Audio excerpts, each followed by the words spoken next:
Halo semuanya, perkenalkan saya ingin berbagi pandangan tentang arah baru pembangunan ekonomi Indonesia di era Astacita Prabowo Gibran. Salah satu fokus utama yang menarik perhatian adalah bagaimana pemerintah berupaya mendorong inovasi ekonomi yang berorientasi pada kemandirian dan pemerataan dengan menjadikan ekonomi syariah sebagai salah satu pilar pentingnya. Langkah ini bukan hanya soal agama, tapi lebih pada bagaimana nilai-nilai keadilan, keberlanjutan, dan keseimbangan bisa menjadi dasar bagi pertumbuhan ekonomi nasional. Kita tahu bahwa Indonesia memiliki potensi besar sebagai negara dengan penduduk muslim terbesar di dunia.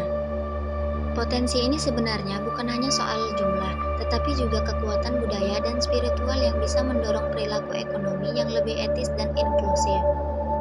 Misalnya, prinsip kejujuran, tanggung jawab, dan larangan riba dalam ekonomi syariah dapat menjadi dasar sistem ekonomi yang lebih stabil dan berkeadilan sosial. Melalui visi Astacita, pemerintah berupaya memanfaatkan potensi ini untuk memperkuat ketahanan pangan, pemerataan ekonomi, dan pengembangan sumber daya manusia yang unggul. Mari kita coba ambil contoh dalam konteks kemandirian pangan. Indonesia memiliki lahan pertanian yang luas dan beragam sumber daya alam, tetapi ketergantungan terhadap impor masih cukup tinggi. Melalui pendekatan syariah, konsep kemandirian ini bisa dikembangkan dengan semangat ta'awun atau saling tolong-menolong. Artinya, petani, koperasi, lembaga keuangan syariah, dan pemerintah dapat bekerja sama tanpa mengandalkan sistem rente atau spekulatif. Dengan begitu, rantai pasok menjadi lebih sehat dan keuntungan tidak hanya dinikmati oleh segelintir pihak. Kemudian, dari sisi pemerataan ekonomi, arah kebijakan ini juga berusaha menciptakan akses yang lebih luas bagi masyarakat kecil dan menengah untuk berpartisipasi dalam kegiatan ekonomi. Salah satu contoh empiris yang bisa kita lihat adalah berkembangnya UMKM yang berbasis syariah di berbagai daerah yang tidak hanya mengedepankan keuntungan, tetapi juga nilai sosial seperti pemberdayaan perempuan dan ekonomi lokal. Pemerintah dapat memperkuat ini melalui lembaga pembiayaan syariah yang lebih mudah dijangkau seperti PMT atau Bank Wakaf Mikro.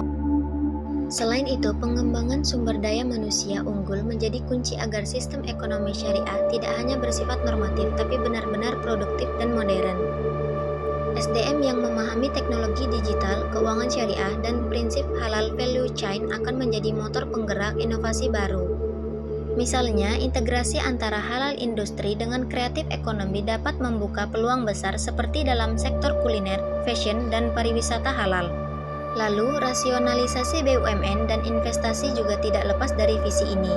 Pemerintah perlu mendorong BUMN agar lebih efisien dan berorientasi pada pelayanan publik, bukan semata laba. Dengan keterlibatan investasi yang selaras dengan nilai syariah, seperti pembiayaan berbasis bagi hasil, akan tercipta sistem ekonomi yang tidak eksploitatif.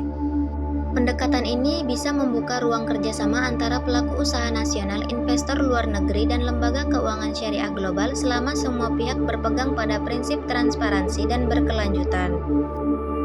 Akhirnya, ekonomi kreatif menjadi bagian penting yang tidak bisa dilepaskan dari arah pembangunan ini. Kaum muda Indonesia punya potensi luar biasa dalam bidang digital, seni, dan inovasi. Jika nilai-nilai syariah diterapkan di sini, maka industri kreatif tidak hanya menghasilkan keuntungan ekonomi, tetapi juga membawa pesan moral dan budaya positif. Bayangkan jika film, musik, dan karya digital Indonesia bisa menampilkan semangat kejujuran, kerjasama, dan keberagaman dalam bingkai nilai Islam yang rahmatan lil alamin, pasti akan jadi kekuatan baru di era global. Sebagai penutup, saya percaya bahwa visi ekonomi syariah dalam Astacita bukan sekedar proyek politik, melainkan peluang besar untuk membangun ekonomi yang berkeadilan dan berkelanjutan. Tantangannya tentu tidak mudah, mulai dari literasi masyarakat, integrasi kebijakan, hingga adaptasi teknologi. Namun jika semua pihak dapat bekerja dengan semangat kolaboratif, Indonesia bisa menjadi contoh bagaimana nilai spiritual dan ekonomi bisa berjalan seiring, menghasilkan pertumbuhan yang tidak hanya tinggi, tapi juga bermartabat.